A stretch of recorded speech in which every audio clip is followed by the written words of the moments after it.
이 시간 함께 읽은 말씀을 통하여서 나눌 말씀의 제목은 죽게 하듯 하라 일터에서입니다. 지난 시간에는 죽게 하듯 하라 가정에서였다고 한다면 오늘은 일터에서.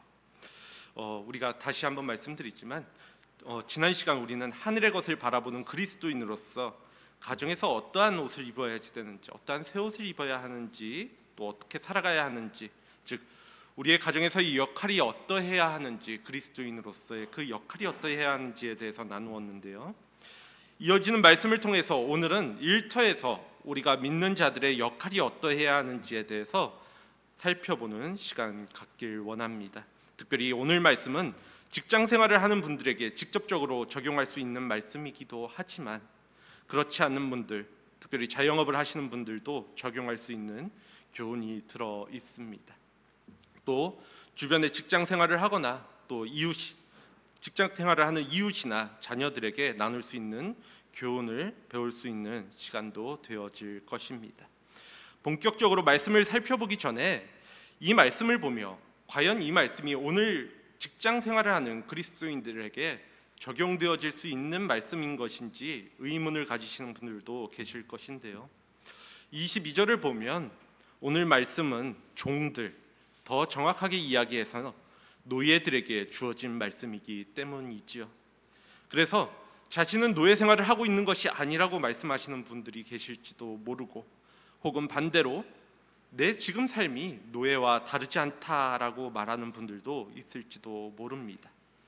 그런 면에서 우리는 바울이 쓴 이 편지를 골로새 교회에서 읽었을 때 오늘 본문의 말씀을 들었던 사람들, 직접적으로 1차 독자들, 즉 22절에 종들이 누구였는지, 그리고 4장 1절에 상전들이 누구였는지에 대해서 먼저 알아야 하는데요. 22절에 나오는 종들은 당시 가정에 소속된 노예였습니다. 노예가 자유롭게 종교 활동을 할 수 있었다고 보기 어렵기 때문에 아마도 그들은 그리스도인이 된 상전에 의해서 교회에 나오게 되었을 것이지요. 오늘날 아주 부유한 집에서 집사나 가정부를 두고 일을 맡기는 것처럼 과거에는 대다수의 부유한 집에서 노예를 두고 또 부렸었는데요. 골로새와 같은 도시는 주민의 3분의 1 정도가 노예였다라고도 할 정도였지요.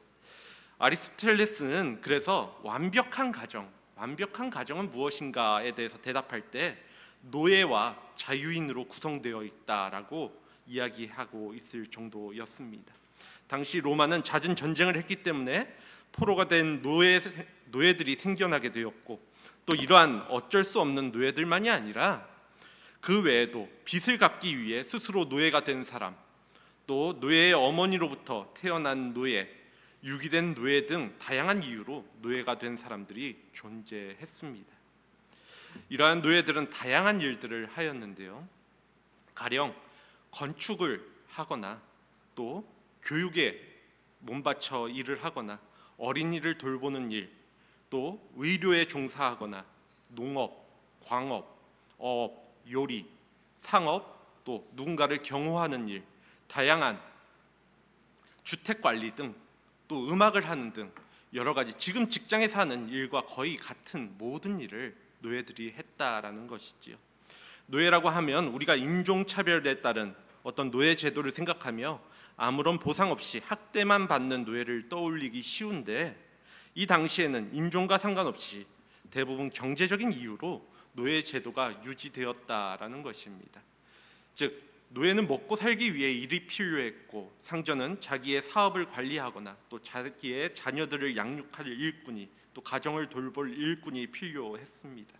그래서 노예에게 숙식, 더 나아가 임금을 제공했고, 노예는 후에 그 돈으로 자유를 얻을 수도 있었지요. 물론 당시에 노예들에게 불공평한 일이나 학대가 없었다라는 말은 아닙니다. 노예를 소유한 상전들은 노예를 도구나 자신들의 자산처럼 여겨 마음대로 사고 파르는 사람들도 있었고, 까다로운 주인은 노예를 때리고 벌 주고 심지어 죽이기까지도 했으니까 말입니다.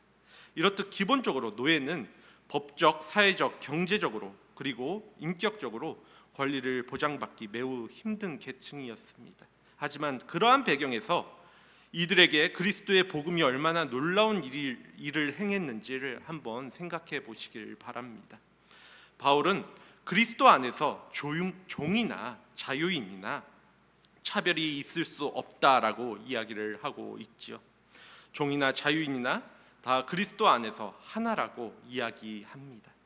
그래서 골로새 교회 안에서 구성원들을 보면 상정과 종이 함께 있었지만 그 둘은 모두 그리스도 안에서 한 형제 자매로 존재했습니다. 지배계급과 피지배계급이 아니라 본질적으로 차별이 없는 한 몸이 되었다라는 것입니다. 바울이 빌레몬에게 쓴 편지 빌레몬서 1장 16절을 보아도 그의 종 오네시모를 종과 같이 대하지 아니하고 종 이상으로 곧 사랑받는 형제로 둘 자라고 부름을 확인할 수 있습니다. 주인이 종을 형제처럼 대하고 있었다라는 것이지요. 또한 바울은 디모데에게 편지하는 디모데전서 6장 2절에서도 믿는 상전이 있는 자들, 그 종들은 그 상전을 형제라고 가볍게 여기지 말고 더 잘 섬기게 하라라고 요청하고 있습니다. 종들은 상전을 형제라고 여겨 더 잘 섬기라고, 그를 더 열심히 섬기라고 이야기하고 있다라는 것이지요. 상전과 종이 그리스도 안에서 차별 없는 동등한 존재, 한 형제가 되었지만 여전히 그들이 각각 맡은 역할에 충성을 다할 필요가 있다라는 것입니다. 그래서 바울은 성령의 감동에 따라서 그들에게 각각 오늘의 본문의 권면을 하고 있는 것이지요. 이 자리에 사장과 또 사원이, 직원이 함께 있다라고 한다면 가장 좋겠지만, 적합하겠지만 이 말씀은 모든 그리스도인 직장인들에게 충분히 적용할 수 있는 말씀입니다. 내가 그 둘 중에 어느 한 위치에는 있기 때문이지요. 물론 그렇지 않다 하더라도 여러분들은 각자 여러분들의 일터에서 어느 정도 구속과 통제를 받는 상태로 바울 당시에 노예가 했던 일들을 감당하고 있으며 또 그에 따르는 보수를 받고 살아가고 있기 때문에 오늘 말씀을 같이 나누어 보면서 또 나에게 주시는 은혜가 무엇인지, 또 나에게 권면하고 있는 말씀은 무엇인지를 살펴볼 수 있기를 원합니다. 그렇다면 일터에서 새 사람을 입은 자, 그리스도인으로서 우리가 가져야 하는 모습은 어떠해야 하는가? 먼저 종들에게 주어진 명령을 살펴보면 상전에게 순종하라라는 것입니다. 22절서부터 25절까지의 말씀입니다. 종들아, 모든 일에 육신의 상전들에게 순종하되 사람을 기쁘게 하는 자와 같이 눈가림만 하지 말고 오직 주를 두려워하여 성실한 마음으로 하라. 무슨 일을 하든지 마음을 다하여 주께 하듯 하고 사람에게 하듯 하지 말라.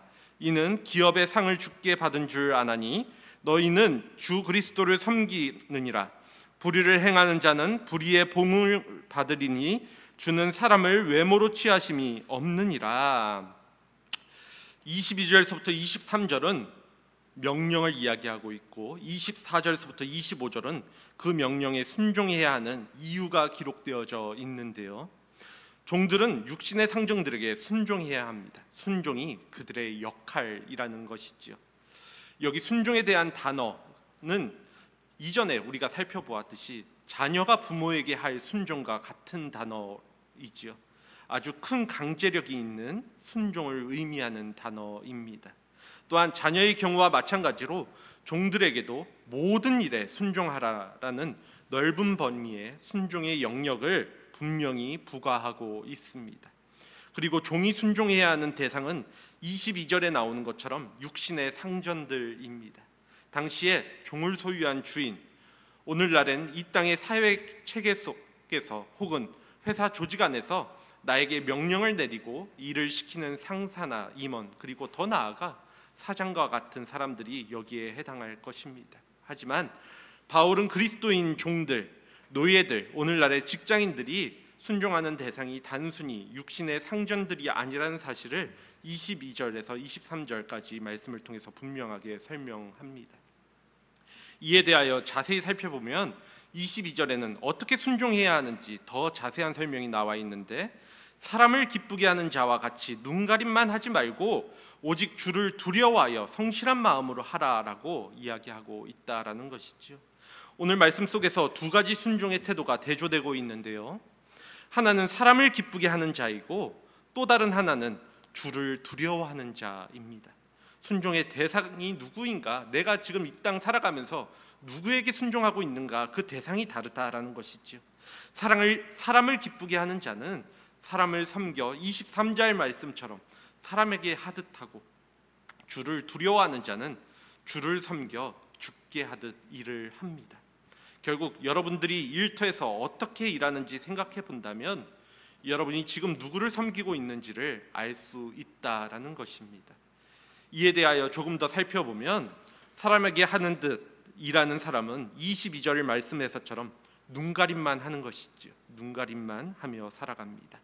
세상에 많은 사람들이 너무 일 열심히 하지 마라, 주어진 일들, 그냥 맡겨진 일들 그냥 그 정도까지만 해라, 주는 만큼만 일해라, 누가 더 한다고 알아주느냐, 받은 만큼만 일해라 라는 말 쉽게 하는 것 보곤 하지요. 사실 육신을 가진 상전은 하나님처럼 항상 종을 살펴볼 수도 없고 종의 마음속까지 꿰뚫어 볼 수 없습니다. 그러다 보니까 종은 주인이 볼 때에만 좋은 인상을 남기려고 하지요. 단지 비난 안 받을 정도로 최소한의 일을 하고자 하는 것입니다. 딱 그 정도까지만. 속으론 욕을 하고 불평하면서 겉으로는 그럴듯하게 아부하고 순종하는 것이지요. 그런데 이러한 모습은 성경이 이야기하고 있는 순종이 아니라 형식적이고 의무적이고 위선적인 순종입니다. 이것이 사람에게 하듯 일하는 자의 모습이라고 성경은 이야기하고 있다라는 것입니다. 하지만 성경은 눈가림하지 말고 성실한 마음으로 죽게 하듯 일하라라고 요청하고 있습니다. 주를 두려워하는 자는 다를 수밖에 없다라는 것이죠. 그는 성실한 마음으로 일터에서 순종합니다. 이는 사람이 아닌 하나님을 기쁘시게 하려는 뚜렷한 목적을 갖고 일하기 때문에 그가 신실하게 일을 할 수 있게 되는 것이지요. 이렇게 주를 두려워하는 자는 그의 마음이 순수하고 양심적일 수밖에 없습니다. 왜냐하면 사람 앞에서 일하는 것이 아니라 그 사람은 주님 앞에서 일하는 자이기 때문이지요. 우리의 일터에서 언제 어디서나 보고 계시고 그 중심을 아시는 주님을 진실로 내가 두려워하고 또 경외하기 때문에, 또 감사하기 때문에 그분 앞에서 일하는 것처럼 일할 수 있게 되어진다라는 것입니다. 여러분의 일터에서의 모습은 이 두 가지 모습 중에 어디에 가까운지 질문드려 봅니다. 여러분은 누구에게 하듯 일을 하고 있는가? 죽게 하듯, 아니면 사람에게 하듯 하고 있는가 하는 것이지요. 한 가지 매우 흥미로운 사실은 바울이 여기 육신의 상전을 가리킬 때 쓴 단어와 주님을 가리킬 때 쓴 단어가 같다라는 것입니다. 바울은 즉 이렇게 이야기하고 있는 셈입니다. 종들아, 모든 일에 육신의 주님께 순종하되 오직 주님을 두려워하여 성실한 마음으로 하라. 순종의 대상이 육신의 주님, 즉 상전이지만 실제로는 그를 주님을 섬기듯 하듯, 주님을 따라 섬기듯 따라 하라는 것이죠. 23절에서는 바울이 준 명령은 이 사실을 더 강조하고 있습니다. 무슨 일을 하든지 마음을 다하여 죽게 하듯 하고 사람에게 하듯 하지 말라.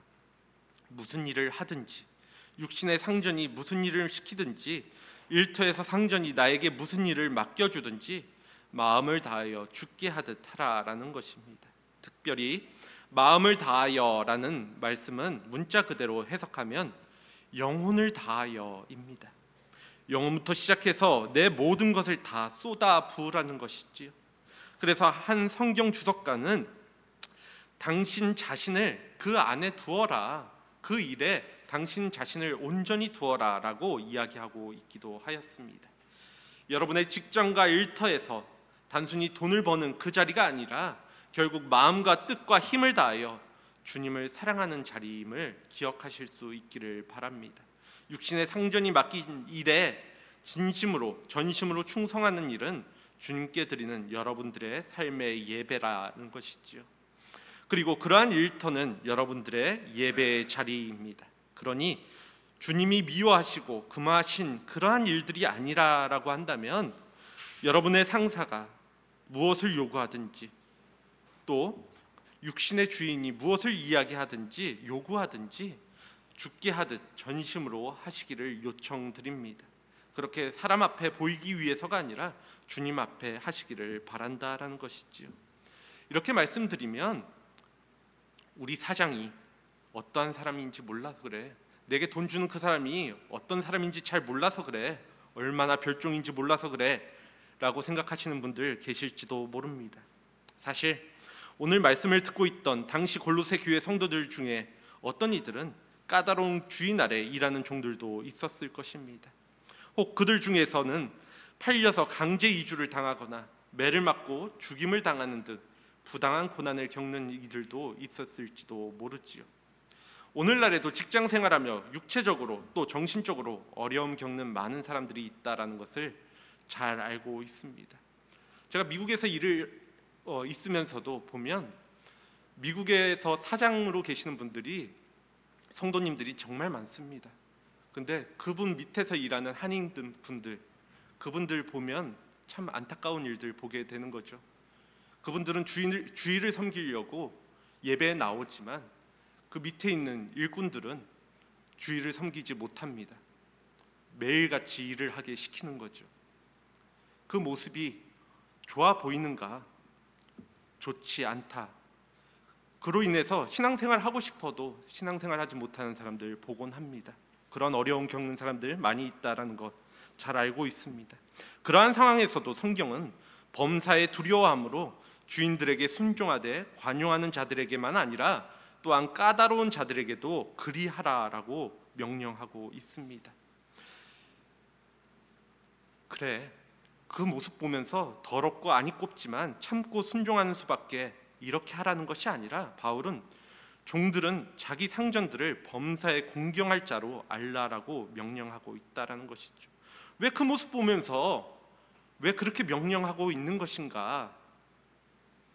앞서 언급드린 대로 종이 순종하는 대상은 육신의 상전이 아니라 주님이시기 때문이죠. 하나님 앞에 선을 행함으로 고난을 참으면 이는 아름다운 일이라고 베드로는 고난 중에 있는 종들에게 설명하고 있습니다. 바울 역시 에베소서 말씀을 가운데 기쁜 마음으로 육체의 상전을 섬기기를 주께 하듯 하라고 이야기합니다. 이처럼 성경은 까다롭고 또 부당하게 대하는 상사에게도 기본적인 공경을 요구합니다. 그가 맡긴 일에도 기쁨으로 충성하라라고 말이지요. 이것이 일터에서 주님께 하듯 섬기는 자의 순종의 모습입니다. 그러면 다시 아까의 질문으로 돌아가 왜라는 질문이 생기실 것인데요. 왜 그렇게까지 해야 하는가? 왜 남들처럼 적당히 일하고 요령껏 일하고 회사에서 챙길 수 있는 건, 얻어낼 수 있는 건 다 받으면서 지혜롭게 살면 안 되는 것인가? 최대한 적게 일하고 많이 받으면 안 될까? 왜 매일 회사에 나가서 영혼부터 끌어올려서 전심으로 신실하게 일해야 하는가? 왜 까다로운 상사에게까지 공경하고 그가 맡기신 일에 기쁨으로 해야 하는 것인가? 이러한 질문들에 대해서 하나님께서 이렇게 말씀을 하십니다. 본문 24절 25절 말씀인데요. 이는 기업의 상을 주께 받은 줄 아나니 너희는 주 그리스도를 섬기느니라. 불의를 행하는 자는 불의의 보응을 받으리니 주는 사람을 외모로 취하심이 없느니라. 24절에 나오는 이는 이 앞에 있는 명령이 주어진 이유를 소개합니다. 이렇게 육신의 상전에게 순종해야 하는 이유는 기업의 상을 주께 받기 때문이라는 것이지요. 기업은 신약 성경에서 유업, 땅 등 누군가에게 상속받는 재물을 가리킬 때 많이 사용되었던 표현인데요. 그렇기에 사실 노예들, 종들에게는 이 기업이라는 단어가 어울리지 않는 단어입니다. 해당되어지지 않는 단어이지요. 그들은 돈으로 자유를 살 수 있을지 모르지만 자유인이 되어도 누군가에게 받을 재물이나 땅은 없기 때문입니다. 그래서 종은 기업과 아주 거리가 먼 사람들이지요. 이 땅에서 기업이란 꿈도 꿀 수 없는 사람들이 종의 위치에 있는 사람들이었습니다. 하지만 주님께서 그들에게 기업을 상으로 주신다라고 말씀하시고 계시지요. 육신의 상전도 그들에게 결코 주지 않을 그 기업을 참 주인 되시는 주님께서 그들에게 주신다라고 약속하고 있다라는 것입니다. 그들이 육신의 상전에게 순종하는 것에 대한 상으로 말이지요. 바로 이것이 22절, 23절의 명령에 종들이 기쁨으로 순종할 수 있는 이유입니다. 하나님은 그들의 순종을 결코 지나치지 않으시고 반드시 보상하신다라는 것입니다. 그렇다면 종들이 당하는 부당함에 대해서는 어떠할까요? 이때 당시에도 마찬가지고 오늘을 살아가는 우리에게도 무엇인가 물질을 이유로 하여서 부당하게 대하는 사람들, 혹은 위치를 또 계급을 따라서 부당하게 대하는 사람들 있죠. 그 부당함에 대해서 25절 말씀을 보면 불의를 행하는 자는 불의의 보응을 받으리니라고 기록하고 있습니다. 예수님께서는 불의를 심판하시는 분이시지요. 최종적으로 심판자이신 예수님께서는 사람을 보이는 것으로 판단하시는 분이 아니심을 잘 알고 계실 것입니다. 즉, 그 신분에 따라 차별하지 않으시고 의와 공평으로 심판하시는 분이시라는 것입니다. 예수님께서도 치욕을 당하시고 고난을 당하실 때 오직 공의로 심판하시는 이에게 부탁하셨습니다. 베드로전서 2장 23절 말씀에서는 이 사실을 이렇게 기록하고 있습니다. 욕을 당하시되 맞대어 욕하지 아니하시고 고난을 당하시되 위협하지 아니하시고 오직 공의로 심판하시는 이에게 부탁하시며. 그러므로 부당한 대우를 당할 때 종은 주께서 보응하실 것을 믿으며 자신의 역할에 충성할 수 있어야 한다라는 것이죠. 그리고 그러한 주님 앞에 자기 자신도 불의한 행동을 하지 않기 위해 노력해야 합니다. 하나님의 의로운 심판은 단순히 불의한 주인에게만 임하는 것이 아니라 불의한 종들에게도 공평하게 임하시기 때문에 말입니다. 그러므로 24절에 바울이 이야기하고 있는 것처럼 주 그리스도를 섬기는 자로서 살아갈 수 있기를 바랍니다. 일터에서도 너희는 주 그리스도를 섬겨라 라는 이 말씀이 오늘 여러분들에게 하나님이 주시는 명령입니다. 어떻게 하면 주 그리스도를 섬길 수 있을까? 일터 가운데서 그러기 위해서는 나에게 맡겨진 일을 주님께서 맡기신 일로 알고 전심으로 또한 기쁨으로 일할 수 있어야 한다라는 것이지요. 상사가 내 마음에 들지 않는다 할지라도 주님이 내 위에 두신 자로 여기고 범사에 그를 공경하는 마음을 품을 수 있기를 원합니다. 어떻게 하면 일하는 시간을 대충 때울까가 아니라 항상 주님 앞에 일을 하는 사람처럼 그렇게 일하는 모든 일을 주님이 기쁘게 하기 위해서 하는 일로 생각하며 하실 수 있기를 바라고, 또 출근할 때 오늘 하루도 죽게 하듯 일하는 하루가 되게 해달라고 기도하시고, 퇴근할 때 주 앞에 일했는지 돌아보며 내일은 더 주님 앞에 기쁨이 되게 하는 그러한 시간으로 채워달라고 간구하시기를 요청드립니다. 주님께서 죄인들 앞에서 십자가에 달려 계실 때 저들을 용서해달라고 기도하시면서 그들을 위해 죽으신 것처럼 일터에서 마음에 들지 않는 사람들을 위해 기도하고 그를 대신할 때, 그를 대할 때 나의 권리를 내려놓고 겸손히 나를 낮추며 그를 사랑하고 공경함으로 또 무슨 일이든 기쁨으로 순종함으로 나아가시기를 요청드린다라는 것이지요. 매 순간 나의 일터에서 내가 순종할 때 하나님은 그러한 우리의 마음들을 또 그러한 우리의 모습들을 바라보며 기뻐하십니다. 그리고 주님의 마음이 기쁠 때 나 역시도 삶 가운데 그 기쁨을 같이 누릴 수 있습니다. 이를 역으로 말씀드리면 여러분은 월요일부터 금요일까지, 또 어떤 분들은 토요일과 주일, 심지어는 초과 시간을 포함하여 주님의 마음을 기쁘시게 할 수많은 시간들과 기회로 채워진 그러한 일터와 직장에서 생활을 하고 있음을 역으로 생각해 볼 수 있을 것입니다. 이러한 일터에서의 시간은 가정에서의 시간처럼 우리의 인생의 아주 많은 부분을 차지하고 있다라는 것이죠. 그러니 그 귀한 시간을 단지 돈을 벌기 위해 요령껏 일하는 시간으로 삼지 마시고 오직 하나님을 마음과 뜻과 힘을 다해 예배하는 시간으로 삼으시기를 요청드립니다. 이제는 그 명령의 대상을 바꾸어 일터에서 새 사람을 입은 자, 즉 그리스도인으로 살아가는 데 있어서 상전들의 역할은 어떠해야 하는가에 대해서 또 말씀을 이어서 살펴볼 텐데요. 육신의 상전들에게 주어진 명령은 종들에게 의와 공평을 베푸는 것입니다. 본문 4장 1절 말씀인데요. 상전들아, 의와 공평을 종들에게 베풀지니 너희에게도 하늘의 상전이 계심을 알지어다. 당시 노예의 소유주들에게 의와 공평을 말한다라는 것은 이 말씀을 듣는 이들의 입장에서는 이해되지 않는 말씀이었을 것입니다. 당시 노예들에게 정의와 공평을 베풀라라는 것, 이것이 말이 되지 않는 이야기라는 것이지요. 사실 노예 주인들은 사회와 가정에서 자신들이 누리고 있는 지위와 권력을 충분히 이용하고 싶은 유혹이 훨씬 더 큰 사람들이지요. 그래서 가령 종에게 마땅히 지급해야 할 임금을 주지 않거나 휴식을 충분히 주지 않는 등 주인이 원하는 대로 종을 부려먹을 수도 있었을 것입니다. 또 자신이 더 높고 우월한 존재라고 생각하여 종을 함부로 대하는 경우도 있었을 것이고, 또 에베소서 6장 9절에서 말하는 것처럼 종들을 위협하기도 했을 것입니다. 그러한 여러 가지 강력한 유혹에 노출된 상전들에게 오늘 말씀은 의와 공평을 베풀라라고 명령하고 있습니다. 또 에베소서 6장 9절 말씀을 보면 상전들에게 위협을 그치라라고 명령하고 있기도 합니다. 이는 곧 하나님께서 보시기에 의로운 방식대로 하나님 앞에서 공평하게 종들을 대하라라는 것입니다.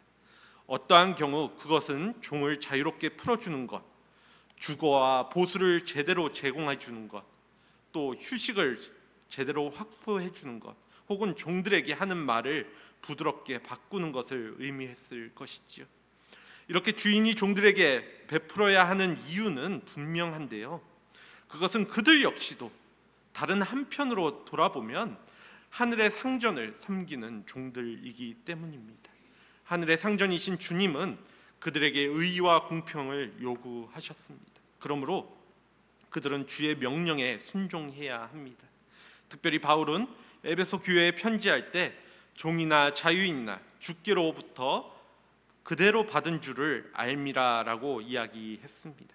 종이 육신의 상전에게 순종하는 것으로 하나님의 평가를 받고 상을 받는 것처럼 상전은 하나님의 말씀, 의와 공평을 종들에게 베푸는 것에 대해서 하나님의 평가를 받게 된다라는 것이지요. 그러므로 이 가운데 상사로 일하는 분이 계신다라고 한다면 의와 공평을 베푸시기를 바랍니다. 이것이 그리스도인인 여러분이 일터에서 입어야 할 새 사람의 옷입니다. 나도 하늘의 주님을 섬기는 자라는 사실을 기억하시고, 내 상전이 요구하시는 것처럼, 주님이 기억하시는 것처럼, 주님이 나를 의와 공평으로 대하시는 것처럼 내 권위 아래에 있는, 나의 명령에 따라 일해야 하는 이들을 대하실 수 있기를 바란다라는 것이죠. 그것은 때로 직원에게 마땅히 베풀어야 할 급료나 복지를 의미할 수도 있을 것이고, 또 함부로 대하거나 이용하는 것을 그만두는 것을 의미할 수도 있을 것입니다. 또 부드럽게 말하고 깎아내리지 않고 주 안에 한 형제 자매처럼 귀하게 여기고 높이는 것이 될 수도 있을 것이겠죠. 그렇다면 회사의 밑에 직원을 혼내고 괴롭히게 시킨다면, 즉 회사에서 나는 그 중간 관리자라서 직원을 혼내고 괴롭히게 시키는 일을 회사가 요구한다면, 혹은 그래야 업무의 능력이 확 오른다라고 더 높은 사람이 요구한다면 어떻게 우리가 반응할 수 있을 것인가? 사실 이것이 직책을 맡은 자리에 있는 그리스도인의 고민이자 과제이지요. 이러한 질문에 대해서 우유부단하고 일 못하며 좋은 게 좋은 거라는 식의 그러한 성경만 가진 상사가 되라는 것을 성경은 이야기하고 있는 것이 아닙니다. 앞서 말한 것처럼 전심으로 최선을 다해 일하지만 동시에 하나님의 의와 공평을 베푸는 상사를 성경은 이야기하고 있다라는 것이죠. 한편 우리가 잘 알고 있는 다니엘과 요셉이라는 인물들을 한번 생각해 보시길 바랍니다. 이들은 일에서는 털어서 먼지 하나 나지 않을 것처럼 왕에게 최고의 이익을 가져다 주기 위해서 체계적인 계획을 세우고 또 철두철미하게 일하는 최고의 일꾼이었지만, 동시에 사람을 사랑하고 또 돌보며 무엇보다도 주님께 헌신적인 사람들이었습니다. 그러니 이러한 부분에 있어서 그리스도인으로 일터에서 근심하고 있다라고 한다면 하나님께 지혜를 달라고 간구하시기를 바랍니다. 또 직원들에게 사랑으로 대하고 공평하게 대우하지만 동시에 그들이 게으르고 불만족스러운 일꾼이 되지 않게 해달라고, 성실하게 일할 수 있는 직원들이 되게 해달라고, 그렇게 직원들이 이끌어갈 수 있는 내 자신도 모범이 되게 그러한 영향력을 끼칠 수 있는 지혜와 힘을 달라고 기도할 수 있기를 바랍니다. 마지막으로 직장 생활을 하지 않는 분들은 오늘 말씀을 어떻게 적용할 수 있을까요? 취업을 준비하는 사람들 혹은 학생들, 그리고 앞서 이야기한 것처럼 자영업자들 같은 경우, 이런 분들이 여기에 속할 것인데요. 사실 제가 상전과 종으로 구분하였지만 우리 현대의 사회 속에서 보면 다 누군가의 상전과 종이라는 표현이 달리 이야기하면 서로의 필요에 따른 관계라고 생각해 볼 수 있을 것입니다. 누군가 내게 돈 주는 사람이 상전이고, 또 그것을 통해서 내가 노동력을 제공하면 종이 되는 그러한 시대 속에서 살고 있죠. 우리가 장사를 하더라도, 또 학원을 운영하더라도, 또 내가 무엇인가 임대를 하더라도 그 안에서 갑을 관계가, 세상적으로 이야기하는 그러한 갑을 관계는 언제나 존재합니다. 그런데 그 가운데서 우리는 어떻게 살아야 하는가? 제가 그 예를 들어드렸지만 학생들에게는 선생님이 상전일 수 있고, 또 학원이나 또 자영업을 하시는 분들에게는 손님들이 상전일 수 있습니다. 또 누군가에게는 내가 소비자이자 선생으로 상전일 수도 있겠죠. 넓은 관점에서 보면 이렇게 우리 모두는 누군가의 상전, 누군가의 종의 복합적인 위치에 있다라는 것이죠. 그렇기에 바울은 특별히 오늘 이렇게 직장 생활뿐만 아니라 모든 관계에 대해서 고린도 교회 성도들에게 너희가 먹든지 마시든지 무엇을 하든지 다 하나님의 영광을 위해서 하라고 권면을 하고 있습니다. 골로새서에서도 이와 유사한 명령을 하고 있는데, 골로새서 3장 17절 말씀을 보면 무엇을 하든지 말에나 일에나 다 주 예수의 이름으로 하고 그를 힘입어 하나님 아버지께 감사하라고 명령하고 있지요. 모든 그리스도인들은 일터에서 또 사회생활 가운데 모든 일에 주 예수 그리스도의 이름으로 말하고 행동해야 한다라는 것입니다. 그러므로 특별히 직장 생활을 하지 않는 분들은 오늘 말씀을 통해서 나는 주님을 주인으로 하여 이 땅에서 매일매일 일하고 있다라는, 내가 일하고 있는 혹은 내가 거하는 그 자리가 나의 일터구나, 주님께서 나에게 맡겨주신 그 자리구나 라는 마음을 품으실 수 있기를 바랍니다. 어떤 면에서 우리 모든 그리스도인들은 직장이든 또 자영업자든 또 취준생이든 학생이든 모두 다 그리스도의 종, 즉 그리스도의 일꾼입니다. 그러니 여러분 모두는 그리스도를 위해 일하는 자임을 기억해야 한다라는 것이죠. 이제 말씀을 정리합니다. 오늘 말씀 가운데 우리는 일터에서의 관계, 더 넓게는 사회 속에서의 관계 가운데 하나님이 두신 역할들을 나누었습니다. 제가 조금 전에도 말씀드렸지만 오늘날 이 관계는 나의 위치나 상황에 따라서 변화되는 관계들이지요. 내가 상전이기만 한 것도 아니고 종의 역할만을 하는 것도 아닙니다. 하지만 분명한 것은 내가 어떠한 위치에 또 어떠한 역할에 있는가에 따라 상대방을 대할 때 그것이 상대방이 나에게 어떠하느냐와 상관없이 순종하는 자, 또 의와 공평을 행하는 자가 될 수 있어야 함을 기억하실 수 있기를 바랍니다. 이것을 한마디로 요약하면 사랑하라 이지요. 이것이 이 땅에서 하나님께서 우리에게 맡겨주신 일입니다. 하나님을 사랑하라, 그리고 이웃을 사랑하라. 그리고 하나님께서는 우리의 삶과 이러한 모습들을 모두 지켜보고 계십니다. 그러니 여러분의 일터에서 더 넓혀서 사회 가운데 한 명의 그리스도인으로서의 삶을 살아가실 때 지난 시간 말씀드린 것처럼 무슨 일을 하든지 모든 일에 마음을 다하여 죽게 하듯 하고 사람에게 하듯 하지 말라는 이 말씀을 기억하시기 바랍니다.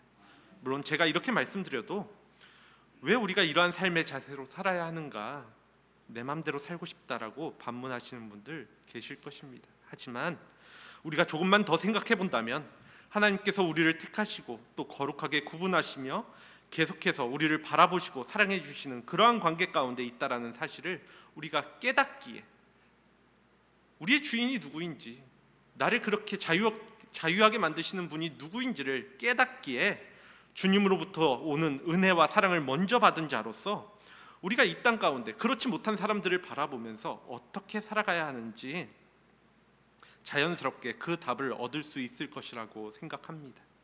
그리고 그것이 복음을 들고 세상으로 나아가는 우리의 자세이기도 합니다.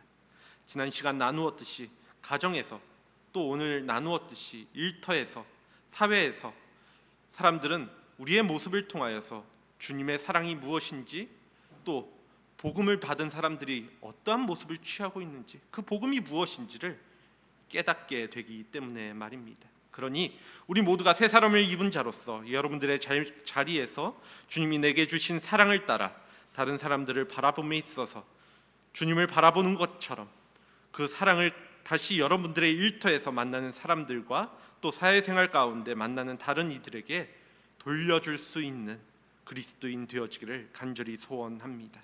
이 시간 함께 기도하도록 하겠습니다.